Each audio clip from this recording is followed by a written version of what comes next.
Chapter 5. Once clear of the bay, Cole swam even harder. Misty rain roughed the water as waves washed over his head. When he stopped to rest, his breath came in ragged gasps. His numb limbs felt wooden and stiff, moving awkwardly as if disconnected from his body. Cole turned to look back. At first, his mind rejected what he saw. He was still at the mouth of the bay. He shook his head to clear the illusion, but it was no illusion. This was the same spot he had been at 1,000 strokes earlier, but how could it be? The wind and waves hadn't been that strong, yet even as he struggled to tread water with his numb limbs, he found himself drifting back toward the shoreline. In that instant, Cole realized his mistake. His anger had so clouded his thinking, he hadn't considered the incoming tide. With every stroke forward, a giant invisible hand had pushed him 2 strokes backward into the bay, returning him toward the shore. A sharp cramp gripped Cole's leg. Then his other leg started cramping. He gasped for breath and panicked. He had to make it back to land, any land. Frantically, he flailed at the water. Struggling did little to affect Cole's movement, but on the incoming tide, he steadily drifted closer to shore. He fought only to keep his head above water. When the rocky bottom bumped against his feet, he kept thrashing his lifeless limbs. Again and again, his feet struck the rocky bottom, and pain shot up his legs. Finally, he quit fighting and let the waves push his body into shallow water. A wave broke over his head, and he came up gagging and spitting salt water. He tried to lift himself, but his arms collapsed. Finally, using only his elbows, he squirmed and crawled his way over the slippery rocks and up into the grassy ground above the tide line. There he lay spent and shivering, his body bruised, his cold skull throbbing in rhythm with his heartbeat. Cole had lost all track of time and struggled to think. All he could conjure up were fleeting notions. He couldn't stand up. He needed warmth. It was almost dark. He felt pain.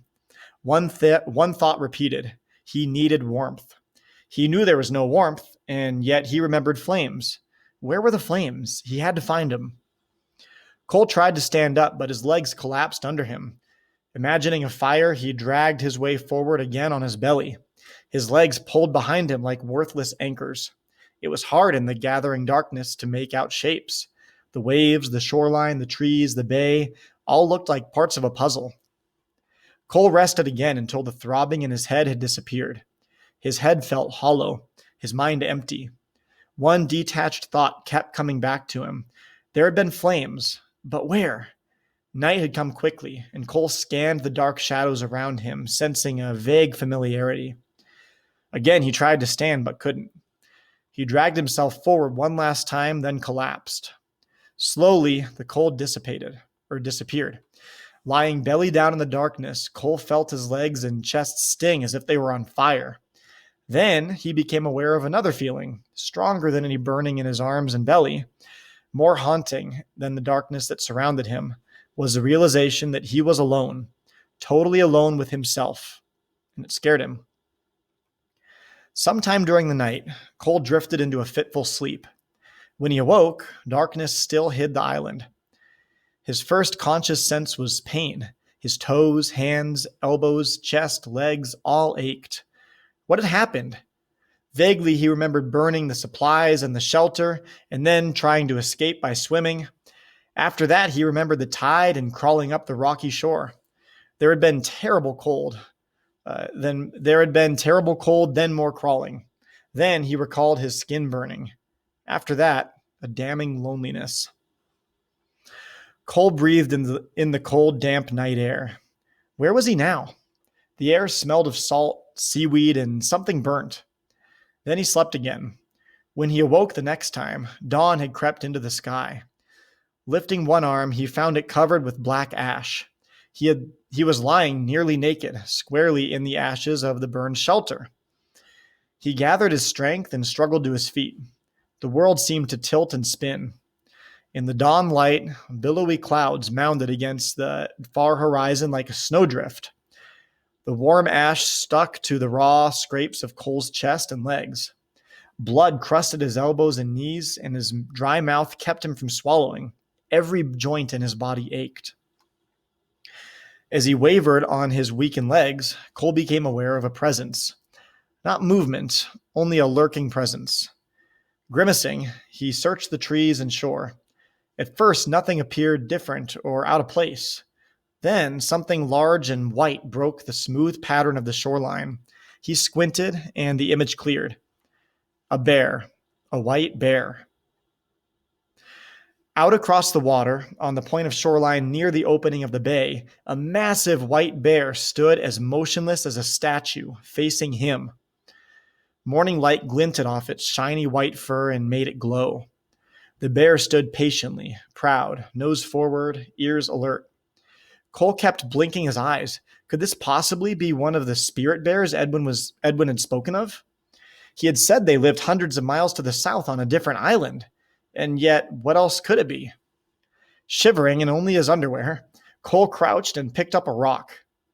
This spirit bear didn't have any right to stare at him. It didn't have pride, dignity, and honor like Edwin had said. It was just a mangy animal. Cole flung the rock, even though the bear was nearly a quarter mile away. "Keep staring, I'll kill you," he shouted.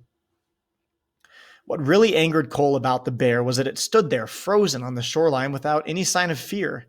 It defied him. He looked around for some kind of weapon. In the ashes, he spotted the charred blade of a hunting knife from one of the boxes. He picked it up and turned back toward the spirit bear. It had disappeared. Cole searched the trees, but the bear was gone. Puzzled, he tossed the knife back on the ground. "I ever see you again, you're dead," he vowed. "I'll teach you to be afraid of me." As he turned back toward the ashes, another bright object caught his attention. Not 10 feet away lay the colorful red and blue blanket Garvey had given him. What had he called it? A towel? It rested near some tall grass, completely untouched by the flames. Cole picked it up and examined it with his sore fingers. He had missed when he threw the atau into the, or had he missed when he flew the atau into the flames? Shrugging, he wrapped the blanket around his shoulders. He hobbled on his bruised feet down to where he had left his shoes and clothes. Cole felt no regret for having burned the supplies in the shelter, nor did he regret hurting Peter. This was all somebody else's fault. If it weren't for his parents, Peter, and the stupid healing circle, he wouldn't even be here.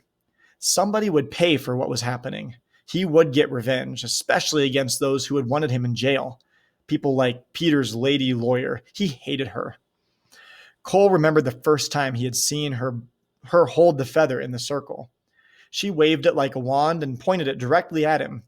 "That boy is dangerous," she said. "Next time he might kill someone. This circle justice has its place, but I oppose any plan that does not isolate Cole Matthews." Cole didn't like someone accusing him. He hated sitting in a room across from the slimeball creep he had used as a punching bag. And he hated being around his parents and the high-priced lawyer they had hired for him. The room felt stuffy, and he dug at the woven fabric on the chair with his fingernail. Circle justice stunk. Every word spoken in the circle was like kindling added to his smoldering anger. "Cole must go to jail and get anger counseling," somebody said. "He's proved he can't be trusted." "Cole is a risk to our children and our community," another person in the circle said. "We can't risk his release." It was the next voice that made Cole explode. His father held the feather, toying with it in his fingers. "We've always wanted what's best for Cole," he said. "His mother and I have devoted our lives to him, but he—" "That's bull," Cole shouted suddenly, although he wasn't holding the feather. "You drink until you can't stand up, and you're gone all the time. A devoted parent doesn't whip his kid until a shirt can't hide all the bruises."